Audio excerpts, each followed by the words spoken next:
If you're a parent or share a fridge with someone, Instacart is about to make grocery shopping so much easier. Because with family carts, you can share a cart with your partner and each add the items you want. Since between the two of you, odds are you'll both remember everything you need. And this way, you'll never have to eat milkless cereal again. So minimize the stress of the weekly shop with family carts. Download the Instacart app and get delivery in as fast as 30 minutes. Plus, enjoy $0 delivery fees on your first 3 orders. Service fees apply for 3 orders in 14 days. Excludes restaurants.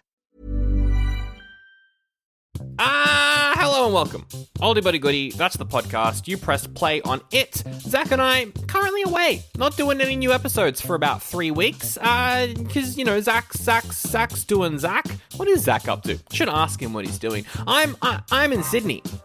Don't come find me though. Don't stalk me. I won't be in the city of Sydney though. I'll just be around. So you wouldn't be able to find me anyway, to be honest. But you know, we're not doing any main episodes for about 3 weeks. So got some bonus episodes dropping in the meantime, starting with this one. Now, last week on the podcast, Zach, out of a bunch of options I picked, Zach picked a bonus battle, which I'm so excited to do. I've missed doing bonus battles. We haven't done one in about half a year, so I'm very, very keen to get into a bonus battle on the next main episode of the podcast. Listen back to last week's review of The Dark Crystal to find out what movies we will be doing.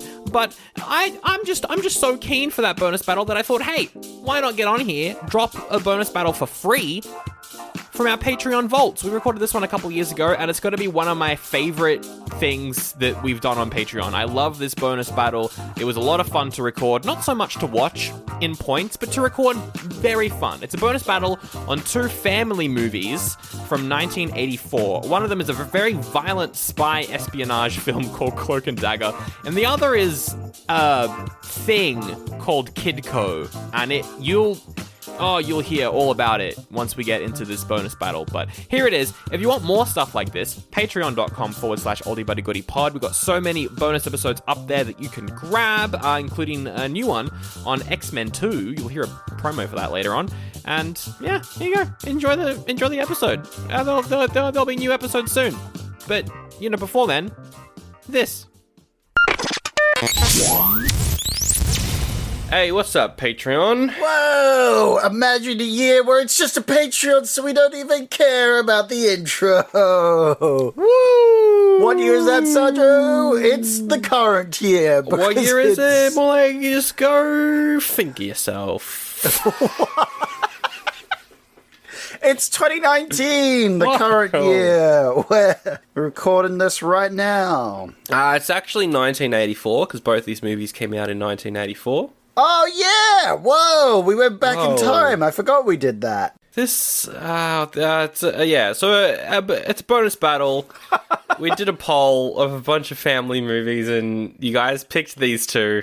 I can tell someone's really excited to talk about these fantastic cinema masterpieces. Look. One of them I thought was actually pretty enjoyable. Okay. The other one was one of the most painful 12 hours I've ever had 12? Watching a singular movie. 12 hours?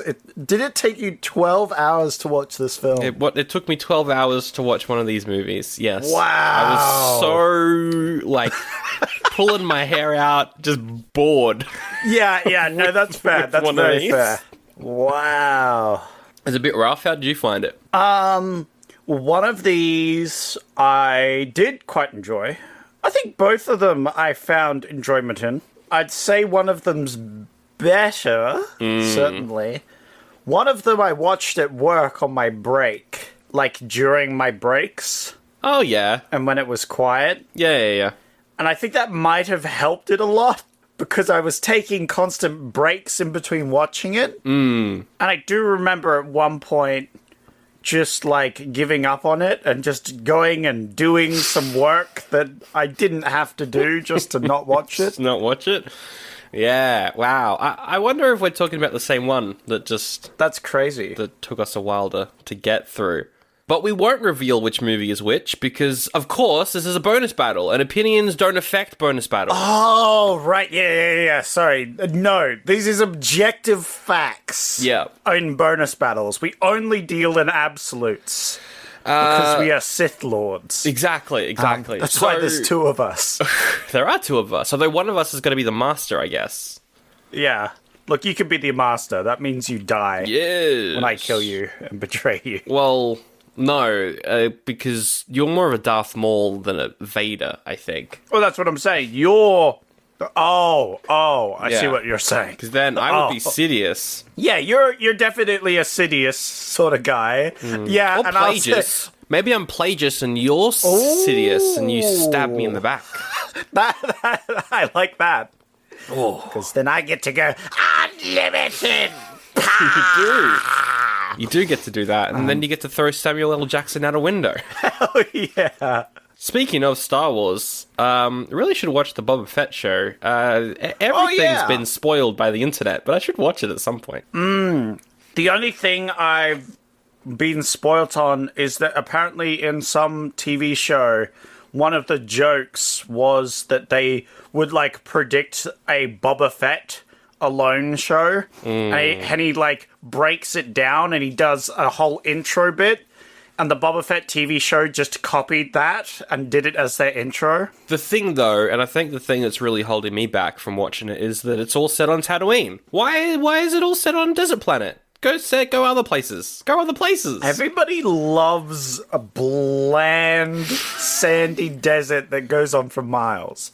And they hired that studio Hollywood production set, and they're going to get their money's worth, Sandro. Even Jakku would have been nice. Go to another desert planet. That's true. They're not even using sets anymore. They're using, like, just a giant projection screen as the background that the cameras track. Well, that's it. So they could have gone anywhere, but instead they decided to stay on a bland, sandy desert. Ah, dear me. Every Star Wars' favorite. I mean, it is Boba Fett's place. It is Boba Fett. You know, that's, it is. So, yeah. He's killing all the huts or whatever that show's about. I don't know. Anyway, speaking of bland, sandy deserts, it's time to talk about these two movies. Whoa!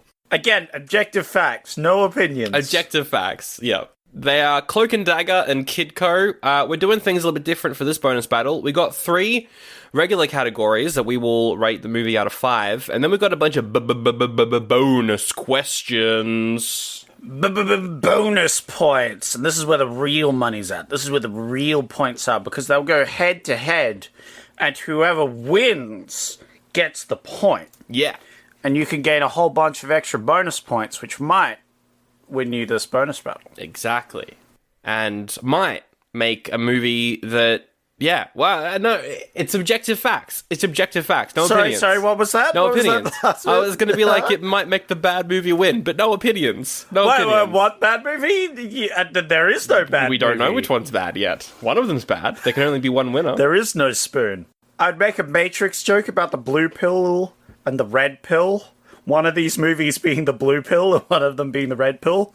But I feel like the internet has ruined both these pills. Yeah. So we're going to move on. Oh, I don't know. I think the lead character of one of these characters would definitely subscribe to the red pill movement. Yeah. That's why I didn't want to make that joke, Sandro. You just gotta wake up, dude. We'll start off with the first category, story, which is also where we will talk about what these movies actually are. But we were rambling on so well about Star Wars, Sandro. Stop trying to keep us on track. What do we start with, Cloak and Dagger or Kidco? I'd like to start with Kidco. You want to start with Kidco? All right. My personal favorite story arc. So then you take point on story. What happens in Kidco? Yeah. So you have Little Dicky, our main hero. Good old comedic Dick. rapper Lil Dicky? Yeah. Whoa. But as a child, obviously. Yeah. He's a crafty trickster boy. The opening shot is him running a casino in the basement of his school. He does do that. Which was definitely probably one of the best. That's a cold opening, right? No, I think the font was first because it was like, this is a real story. We're not kidding. Yeah. So and then you jump to it, so it's not really a cold opening. It almost was a cold opening, Yeah. but it was a very, like, what the fuck is going on sort of opening. But then we find out he's a crafty boy, he gets in trouble, but then he comes up with a scheme because he lives near a golf course. Yeah. And the golf course, there's a manure businessman, and he raises his prices on the golf course owner, and he's like, God damn it.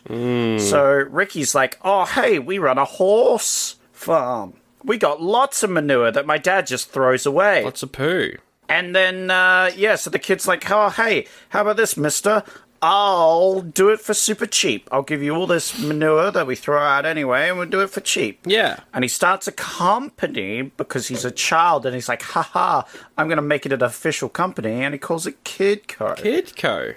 And then he gets sued by the government for not paying taxes. Yay! Woo! Woo! Hell yeah. Nah, that was the best bit of that movie for sure. I was like, hell yeah. Get these for not paying their taxes. Yeah, get sued for not paying their taxes. And how does it end, Zach? How does this legal drama end? It ends with them losing. They lose the trial. And they have to pay all the money they earned. And it's the best ending to a wholesome movie I've ever watched because finally the good guys, quotation marks, fucking lose. They lose. This corporation that's actually doing quite well has to fork up the cash. They did kind of play by, like, the Air Bud rules, where it was like, who says a kid can't run a company and not pay taxes? Yeah, oh, absolutely. But, I subscribe to the fact that Air Bud rules are the best kind of rules. I subscribe to the fact that Space Jam: The New Legacy rules are the best kind of rules. Style points for everyone. Oh, God. You're implying that there were rules in that match. There weren't. Anarchy. I love anarchy. Yeah. I like Air Bud rules, where everybody follows the rules, but then someone finds out that you could just throw a dog in and no one can do anything. To be fair, the kids afterwards then can continue their business and start earning money again. It's just everything up to that point is given over to the government. I was just the most happy when they actually lost the trial. That was one of my happiest moments in cinematic history, is that the kids in this kids' film got sued by the government for not paying taxes and lost. Yeah, and lost. Which is good. You know, teach the kids watching this movie a lesson. Oh, wait! The kids wouldn't even make it through the first hour of this movie because it's so boring. It's such a boring movie. Sandro, that's nothing to do with the story, I feel. I don't know. That sounds like some objective opinions. You're right. No opinions. No opinions. Only objective facts. Kidco, the story, I'm giving it a 2. How about you?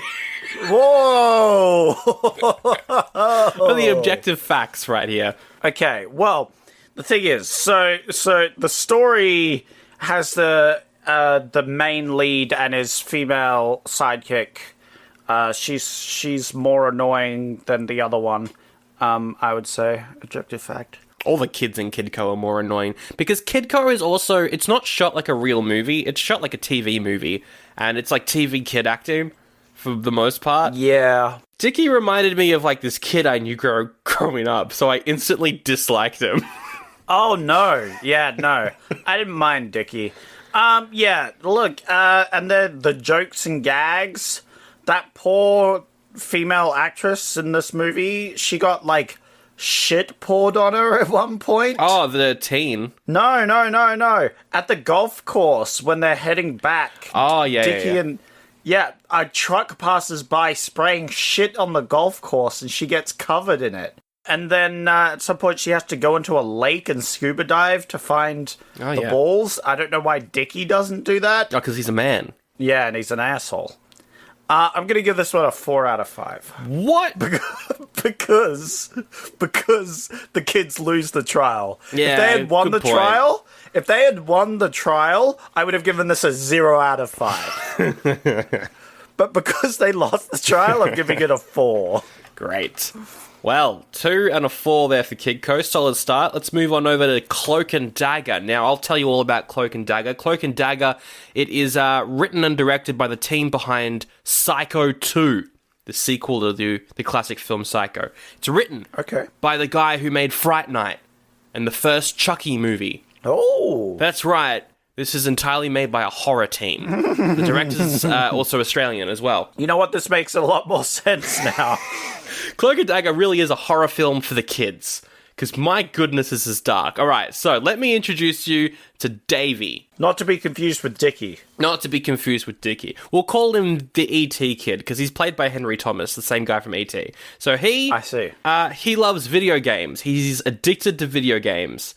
He's so addicted to video games, he imagines his favorite character from his favorite video game, Jack Flack. Oh, yes. From Cloak and Dagger, is his best friend, his imaginary best friend, played by the actor that also plays his dad. The actor's got double duty. He's doing a good job. Oh, wait. They're the same actor. They're the same actor. Yeah. Oh, that's so clever. And I didn't notice it. I didn't even notice it. The guy's really good, yeah. Yeah, until you just pointed it out now. And I'm like, holy shit, yeah. Mm-hmm. That also makes sense because his son would idolize his dad in a way. Yeah. Oh my god. It's good. That's genius. So he recently lost his mum and the kid's on a downward spiral. Yeah, he's going fucking crazy. He's seeing his dad as a secret agent from his video game. And I don't need to talk about it. We'll get to it. But his imaginary friend is a psychopath. So one day, he's investigating something. He's got to go to a hotel to do something with his friend, the female lead. Is her name Kim or something? I don't know. But they go to a hotel with a gun. And no one questions the fact that there's 2 kids running around a hotel with a gun. And he comes across a bit of a murder. Oh, he comes across a bunch of spies killing this FBI agent. And the FBI agent, he comes up to Davey and he hands him this Atari cartridge. And he's like, "Keep it safe." And he dies. Keep it secret. Keep it safe. Blah.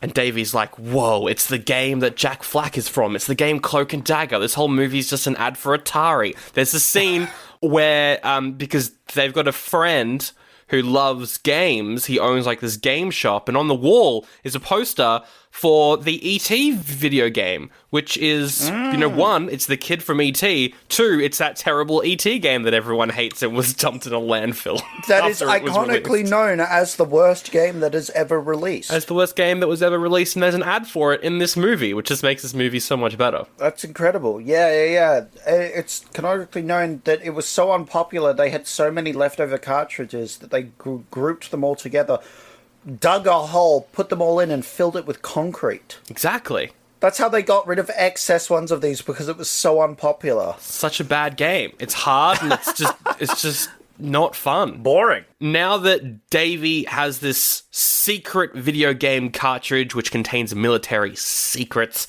he's gonna get chased down by a bunch of spies that will do everything they can to murder him. They will shoot at him in public. They will throw grenades at this kid. They will do everything they possibly can to kill this poor child. This is an incredibly violent kids movie in which a kid is constantly in mortal danger by adults with guns. Hey, they only shoot at the kid in public when the story allows them to. When the story allows them to. Sometimes the story's like, oh wait, we're in public, we can't shoot at them.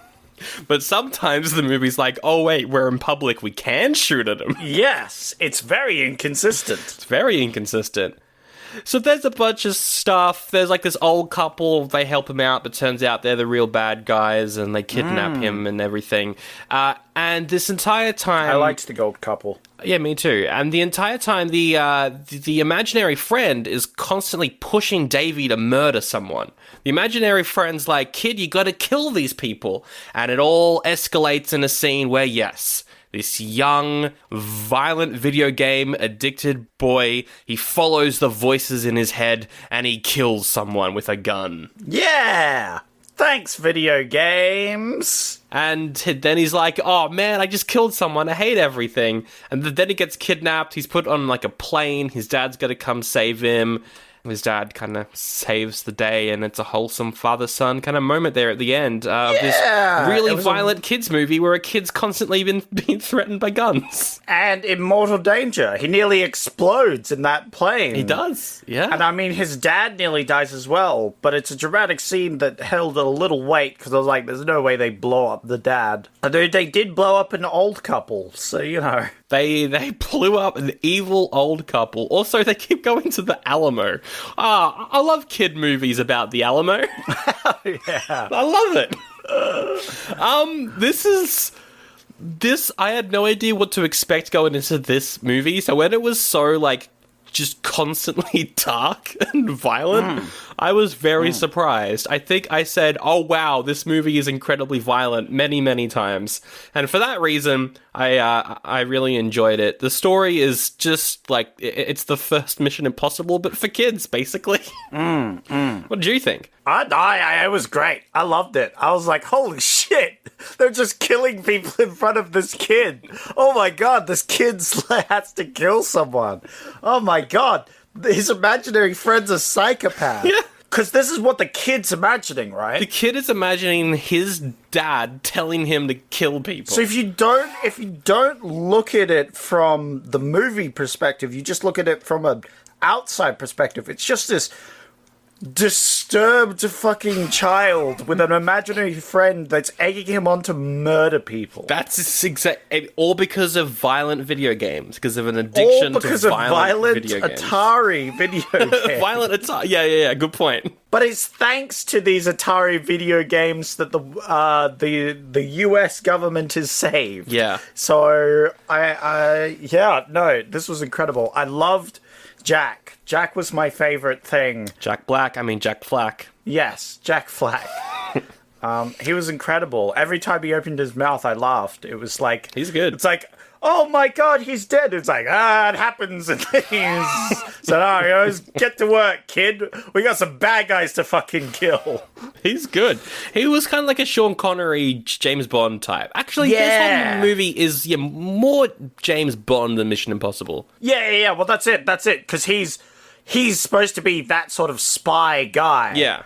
But he also represents the bad side of a spy guy where they're just fucking psychopathic murderers. Yeah. Did that one have a cold opening? They both had cold openings. I'm gonna semi-cold openings, because they had the openings beforehand. Semi-cold openings. This one did. I'm gonna have best openings as one of the other categories. I'm gonna give this one a 4, I think. 4. It's a really solid spy thriller. For kids, apparently. Apparently, this was meant for kids. I don't know. Yep. I'm a bit sus on that. Well, we'll get to family friendliness when we get there.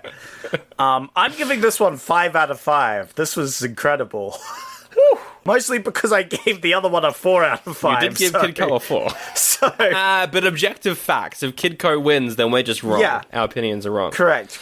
All right, let's do characters. Characters for Kidco. We've obviously got Dickie and all his sisters. They weren't too bad. But there's also, as you mentioned, the bad guy who runs the really expensive fertilizing company. He's pretty funny because he's got his son, who's like this Donald Trump Jr. sort of kid. Yeah, well, because his dad owns an expensive, fertilizing company. Yeah. And so he's learning to presumably take over his father in the business. Yeah, exactly. Just like an enterprising young businessman who potentially got a small loan of $1 million, who then eventually somehow ends up being the president of the United States for 4 years, and we don't stop hearing about it for the said 4 years until suddenly he's not the president anymore, and no one cares. No one cares about you, Trump. Whoa, Trump? Who? So that was a fun character. I also really liked the goons in Kidco. One of them played by one of the bad guys from Buckaroo Banzai.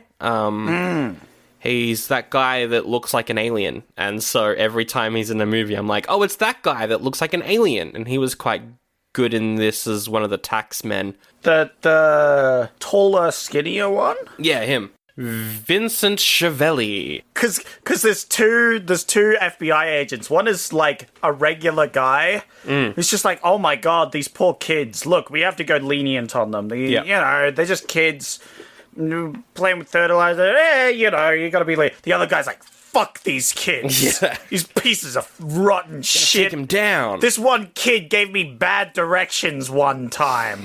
I'm gonna fuck his day up. I think Kidco loses character/acting points because of the kids. They are annoying and not very good. Oof. And I'm going to give this a 2 again. It's a 2. It's another 2. Whoa. Objective facts. Objective facts, eh? Okay, Objective wow. facts. I didn't mind the middle sister. She was pretty good. Yeah, the middle sister was definitely the best actor in the film, which was funny, because I thought the teen sister would have taken it. No, the teen sister just was kind of there. Yes. I liked how she gets body shamed at one point for having gone through puberty. What the fuck was that? Because it was like, Dickie is like, oh, we're meant to be kids on trial, so try and stay out of sight because you have giant tits and they won't think you're a kid. I'm like, whoa! Dickie! Why did you have that line in the movie? Dickie 100% getting Me Too'd. Like, that kid. Well, he was a complete asshole, so he deserved it. Terrible. Especially considering this entire movie is meant to be an ad for his company. But anyway. Yes. I actually, you know what? Because of the middle sister and because of the bad guys being quite good, I will go 2.5. Okay. Very good, very good. Yeah, for acting, I'll probably give it... Again, I probably like this one a lot more than you did. Yeah. I mean, objective facts, I don't know what you're talking about. Oh, I see. I have sorry, no opinions. Sorry. Yeah. Well, we do have opinions, but we have to put them aside for the objective facts. Oh, I feel no, like... I have got no opinions. Oh, you have 0 opinions. Oh, sorry. I went into a medical experiment to remove all opinions. Oh, I see. Well, I still have opinions, but I'm putting them aside for the objective facts. It is slightly concerning that you have no opinions whatsoever. I've got no opinions on anything anymore. I'm incredibly impressionable. I could easily join a cult right now. Okay. I'm going to say that you stay indoors for the next 24 hours till this medication wears off. Oh, it's never wearing off. It's permanent. Oh, no. I'm going to give this one a... I'm also going to give it a 2.5, actually. Another 2.5. I was going to give it a 3 or a 3.5 because I quite like every adult. But, oh my god, I hated, like, every child. Except maybe the middle child. She was good. I liked her. But the other child's really grated me. As it is canonical... not that this is opinion-based or anything, but... No opinions. I may have had bad experiences with child acting before. I had a bad experience watching movies as an adult. And now I'm scarred for the rest of my existence. And it really didn't help that the kid that played Dickie reminded me so much of a kid I used to know. Because, annoying. Annoying. Cloak and Dagger, though, all the acting is fantastic. I might even go 5 out of 5. Because I think you've got the kid from E.T. He's obviously incredible. Like, he's one of the best kid actors of the time. I wouldn't say he was incredible, but it was good. It was good. I would say he's incredible because he's really good at acting. He's really good at being a sad kid. He's good at being a happy kid. He's good at being a disturbed kid. He gets all the emotions right. Yeah. You know what? Actually, that's true. I'll give him that. He's a great actor. He's good. His sidekick, she's pretty good too. The dad's great. The sidekick was weird. Was she dubbed? Or, like... What did they do? There was something off about her performance the whole time. Yeah, really? And I couldn't figure it out what it was. Like, maybe they just had big, like, boards that she read off or something? Maybe. But she sounded... I don't know what it was, but I thought it was fine. Her lines were very adult. Yeah, she was meant to be like the voice of reason. Yeah, the voice of reason, which is weird. Yeah, which is weird coming from like a 7-year-old, you know? It's like when a child, you know, starts talking like an adult, you know? Yeah. It's creepy. It was a bit creepy for me, I'll say. I don't think the acting was bad. I'm just saying it was creepy. William Forsythe is in this as one of the gangsters. He's in a bunch of gangster movies, so it was funny to see him in a kids film. And the old couple were great as well. So yeah, I'm gonna go 4.5. I'll go 5. Because I think the acting's just really solid. Big 5. Especially when you got this kid in mortal danger constantly. Yeah. He has to shoot someone and then feel sad, so sad that he kills his imaginary best friend. Oh my god. Brutal. It's good acting. I'll give this one a 4. 4 out of 5. And specifically, it's for Jack. He was fantastic. I liked the old couple. Those were really good. And yeah, the rest of the film's acting was quite good. So He was good. I'll give it a 4. Yeah, but I definitely. particularly loved Jack. Jack was my favourite character out of all of these films. Family friendliness for Kidco. What kid would want to watch this? This isn't a family friendly movie because the kids would be bored. It's a movie about the law. It's not about how much a kid would enjoy the movie, Sandro. It's about how friendly it is for a family that was going in. Well, I have got points for both. One, not enjoyable for a kid because the best joke in the whole movie is about a contract that they make multiple choice. That's the best joke in the movie. Oh, yeah. Is the contract they draw up is like multiple choice. And I don't think this is family friendly because there's very heavy making out sequences in this movie with the teens. It's a bit raunchy for your kids. I think that's fine. Pretty heavy pattern. Pretty heavy. Don't be, what I'm going to say, don't be a pussy, Sandro. It's just a bit of snogging. And also a bit of swearing. Yes, the adults make the kids block their ears when they start to swear, but the movie doesn't censor that out. Oh, that's true. What was it? Oh, yeah. Yep. Yeah. But I feel like this was a different time, Sandro, so... And the kids also protest, which I think will teach kids how to protest, and that's not family friendly because those parents will then all just constantly get protested against. You show your kid this, you're going to get non-stop protests. We want a different bedtime. Let us stay up late. Or something like that, you know what I mean? No! I have no idea what you're fucking going on about. I'm giving this a 1. It's not family friendly. Whoa! Whoa! That's so low. I can't wait to see what you think about the other one then. Just objective facts. Objective facts. I'm gonna give this one for family friendliness, like a 4. What?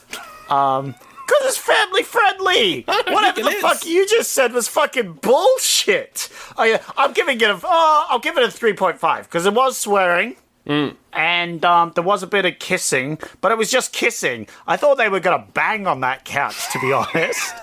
I mean, he starts to... I thought they were going to turn around and we're going to see, the lady have to hold her arm over her chest because it was naked and they were banging. But no, it was just some snogging.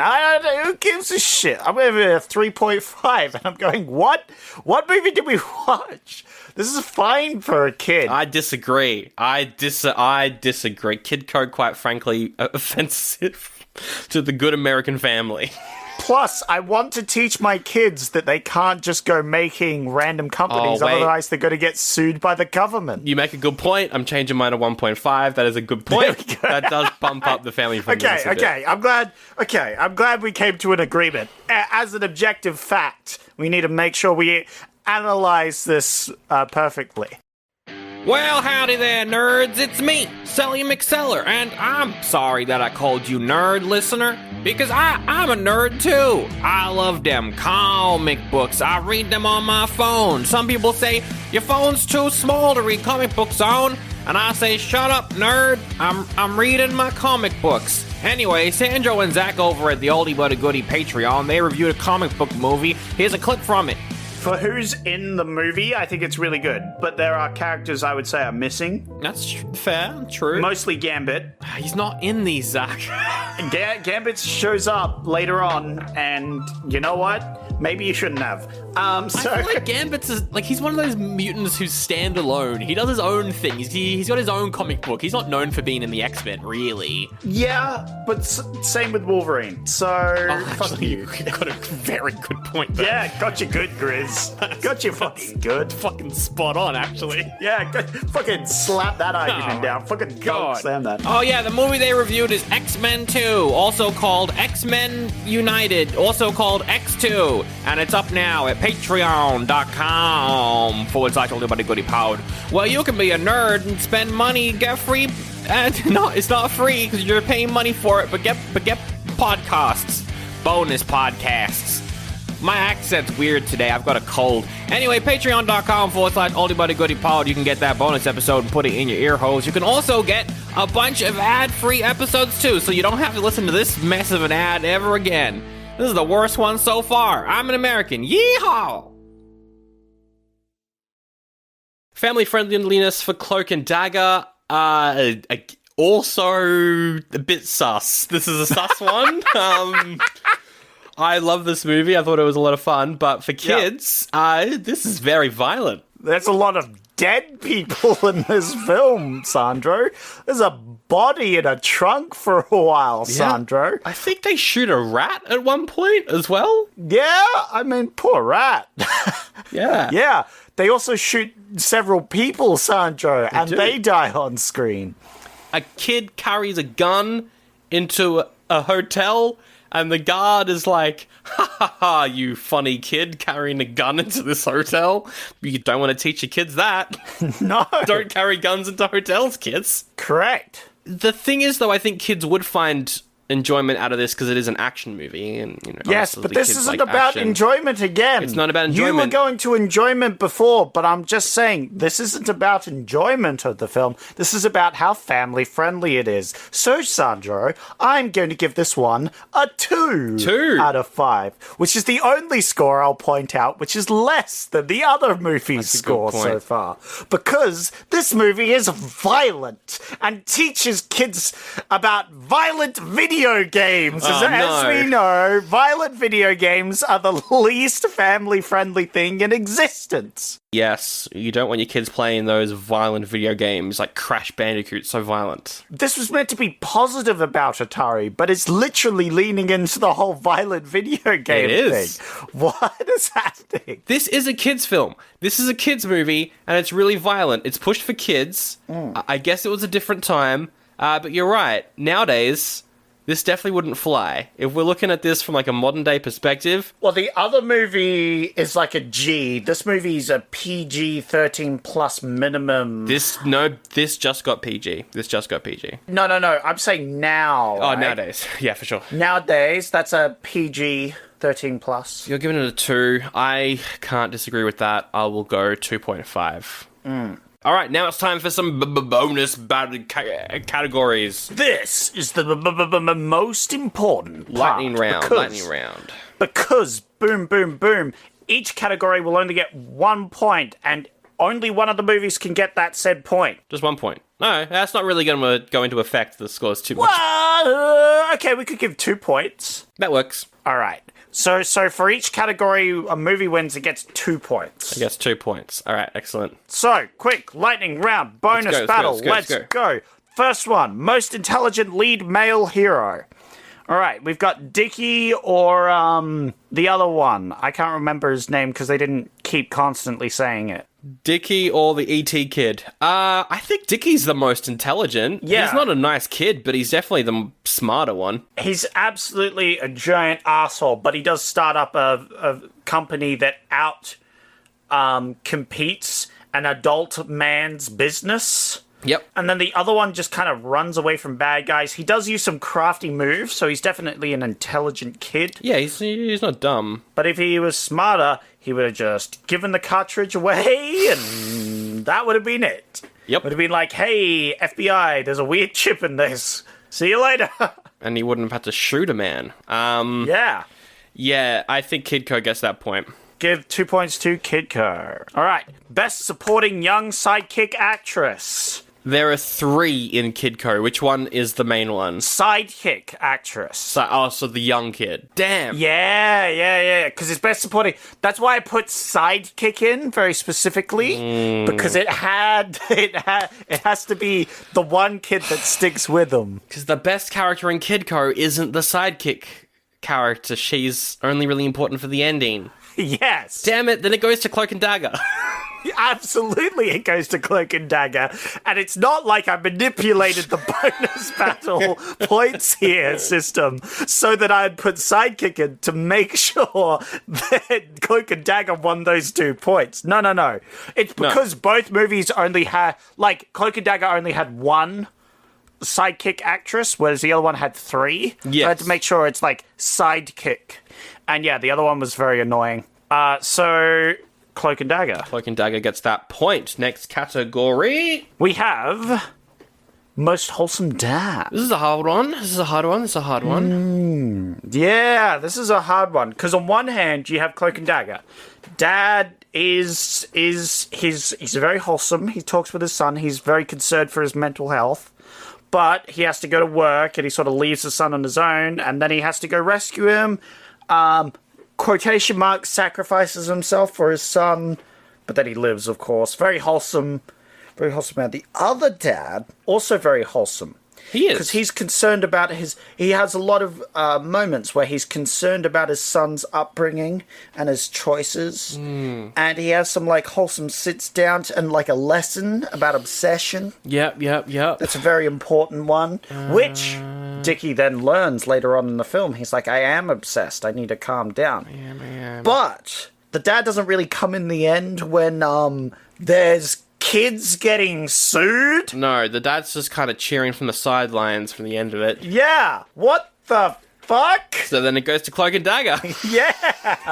Why is the dad just Willie? Because the dad's like, maybe you should hire a lawyer to help you out. And the kid's like, no, I want to do it. And the dad's like, okay, I'm gonna let my kid fucking ruin his life because the movie said so. Movie wants that to happen. So I'm gonna give that one to C and D. That goes to the good old C&D. Left me a bit of C&D on a weekend.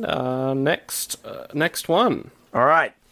Best villains. Best villains. So we've got This could be tricky. the kid-killing goons from Cloak and Dagger, and we've got No, the tax not guys. goons. Goons is a different category. Oh, so the old couple. The old couple is the villains, and the lawyer and the son and dad of the opposing company, the Ooh, this is rich hard. fertilizing company. Those 3 are the villains from Kidco. It's tough. As much as I like the old couple, I might have to give it to Kidco purely because the older parent of that, like, rich kid keeps threatening to lock his kid in the basement. Yes. And that's very funny, so I'm giving it to Kidco. He also makes his kid go around and, like, you clean up after the dog and just do all these chores. And he's like, Dad! Yeah, it's really mean. He's a mean dad, and it made for some very funny moments. Yes. And also, like, they open a bank account. And he's like, here's $10 to start your own bank account. And everyone's having a wholesome time. And then Kidco comes in and they have $30,000. And he just rips up the kid's bank account. He's like, you gotta make your own money. And it's like, whoa, what a dick move. Now, can we give different bonus points each? I think it's gonna be unanimous. It's gonna be unanimous for these points? Okay. Because we're running out of time, and I'll also give it to Kidco. But I do love the grandparents, the old men. I like them a lot in that other one. They are good. Like, as soon as they appeared for a second time, I was like, yeah, they're the villains. Yes. Yeah, exactly. I had that moment because they appeared for a second time because they weren't a throwaway gag. So I was like, yeah. They were good as well. Honorable mentions. Most goofy goons.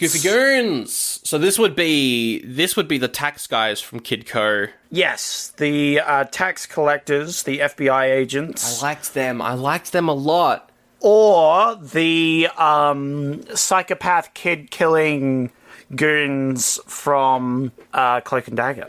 I think the Kidco tax agents had more stuff to do. They were a bit funnier. Yeah, they definitely have more lines and personality. Yeah, the Cloak and Dagger guys were just goons. They weren't really characters. But Sandro, remember, the category is most goofy goons, not the best ones. I think still it goes to Kidco because they're goofy. They're real goofy. Yeah, they're really goofy because you have one guy who's like the wholesome, regular human being. Yeah. Who's like, oh no, these poor kids. Let's get out of here. Let's leave them alone. And the other guy's like, no, fuck him. I think there's something going wrong here. That sort of thing. Yeah. It's great. Kidco steals that one.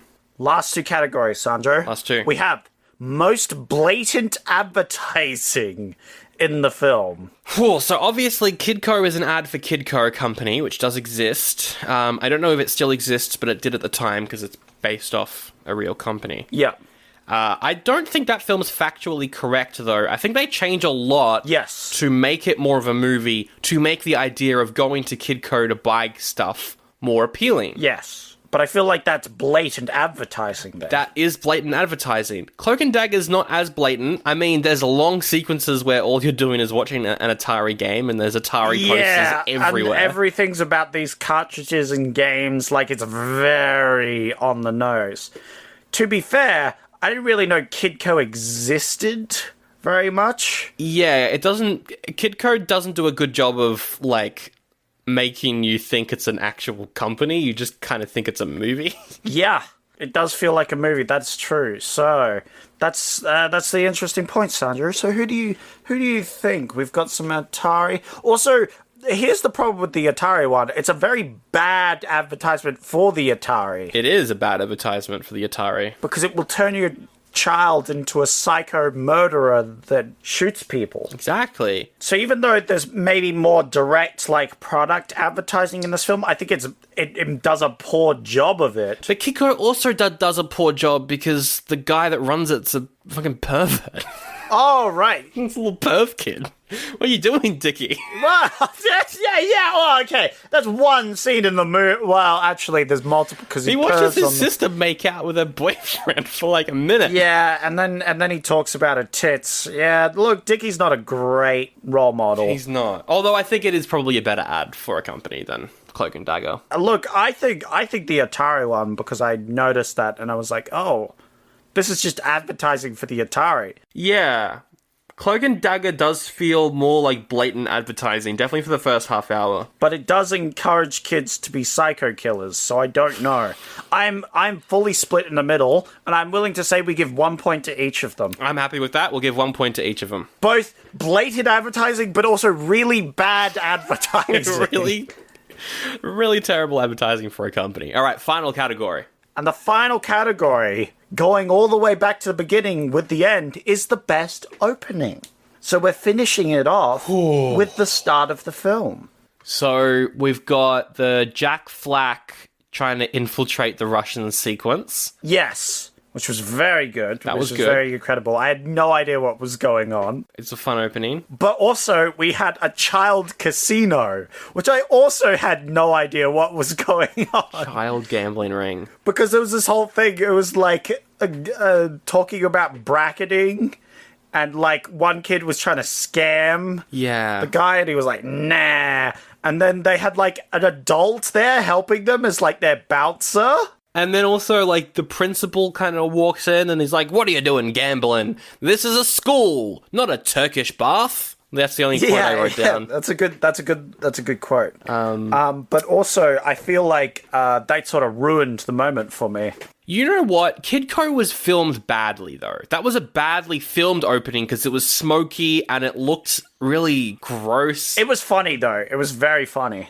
It was funny, but it was also badly shot, and I think that's a big part of it because Cloak and Dagger's opening scene was a pretty solid action sequence. It was yes, and I liked the whole, like, he shoots the guy, he, like, does the infiltrate, he shoots the guy, and then the sexy lady comes over and he's like, oh, madam. And then she pulls the gun and he's like, oh, shit. Oh, no. Does he deflect the bullets or shoot her? I can't remember. I can't quite remember. And then giant, like, dice fall down when it's revealed they're playing their board game. Oh, yeah, the giant dice were really... that took me out. I was like, what the hell is going on? And then they zoom out and it's like a board game. And as an avid role-play tabletop RPGer, I will say I do prefer that, so I'm going to go with Cloak and Dagger. I agree. Cloak and Dagger. Wow. So both Cloak and Dagger and Kidco got 7 bonus points each, which means that didn't mean anything. We hyped it up, but then again, it didn't do anything, so we can ignore that whole 15 to 20 minutes we just spent on that. All right, I'm adding up all the points right now. I'm adding them up. All right, now please keep in mind these are objective facts and not our opinions. Objective facts. This was done with science and math and numbers. There was a lot of numbers, weren't there? You should take health advice from us because we only speak objective facts. What? No. As the podcasting lawyer of this film, I'd like to say that you shouldn't listen to us for any medical advice. You should go to your local doctor and listen to them. You should. We will be your local doctor. Because we only deal with objective facts. Objective facts! All right, coming in at second place. The space where only second losers are. Losers! Drum roll, please, on 23 points. It's Kidco. Way! Fuck you! Your movie sucked. It was garbage. 23 points is a lot higher than I thought it would get. Coming in, I mean, objective facts, though. Objective facts. No one could have predicted this. Objective facts. But also, it wasn't that bad. It wasn't too bad. The winner of today's bonus battle on 29.5 points is Cloak and Dagger. Woo! Here we go. Yeah. Oh, that film was good. It was a good film. That was a good film. They're quite neck and neck, though. 23 and 29. There we go. Wow. That was really close. It's a close bonus battle. That was very close. I'm surprised. But the objective facts don't lie, so I cannot argue with this. And that is the episode right there. If you want more objective facts, we will be doing another bonus battle next month between Uncharted and that recent Resident Evil film that's got a really long title. Whoa! The recent Resident Evil film with a really long title. Yeah, and Uncharted, we're going to have to pay for it and watch it in the cinemas probably. Oh God, why are we doing that? Wait, Uncharted, playing Nathan Drake as Tom Holland, the writer of Cloak and Dagger is called Tom Holland. That's his name. Because he also wrote Child's Play and stuff. He also wrote the Chucky film. Oh my God. It's all connected. But that's not until next month. The next bonus episode is RoboCop 2. Hell yeah. Yeah. What could go wrong? What could go wrong? We'll see you in 2 weeks for that. Until then, thanks for subscribing as always. Really appreciate it. You keep the show alive. Much like an iron lung for the podcast. Objective facts. Objective facts. I do love me an objective fact. I love an objective fact. All objective facts are wrong. That's an objective fact. Huh?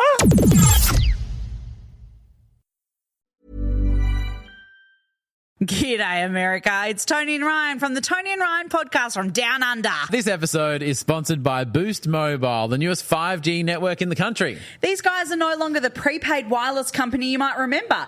They've invested billions into building their own 5G towers across America, transforming the carrier into America's fourth major network alongside the other big dogs.